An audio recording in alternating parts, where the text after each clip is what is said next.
On these, I'm told, well, on this one I'm told that theta is in the second quadrant, so my theta is over here. So what that tells me is that my cosine, which is x, is going to be positive, but my sine, which is y, sorry, my cosine is going to be negative, but my sine, which is y, is going to be positive. So you got, I mean, my x's are negative over here, but my y's are positive. So if I'm looking for the value of sine here, I know that my answer needs to be positive because it told me it was in the second quadrant. Okay, so that's part of what we're going to have to do.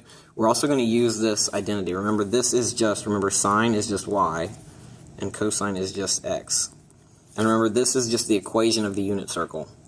So if I know that cosine of theta equals negative 40 over 41, I can say, well, sine squared of theta plus cosine squared of theta, right? So I'm going to take the cosine of theta, I'm going to square it to get cosine squared.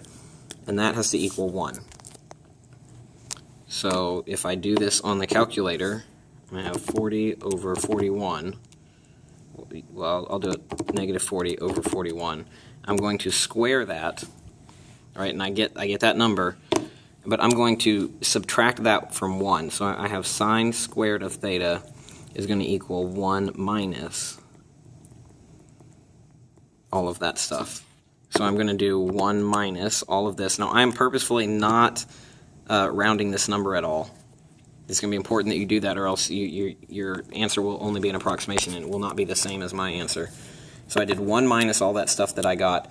And now to find the sine, I need to just square root what I got. So I'm going to square root what I got.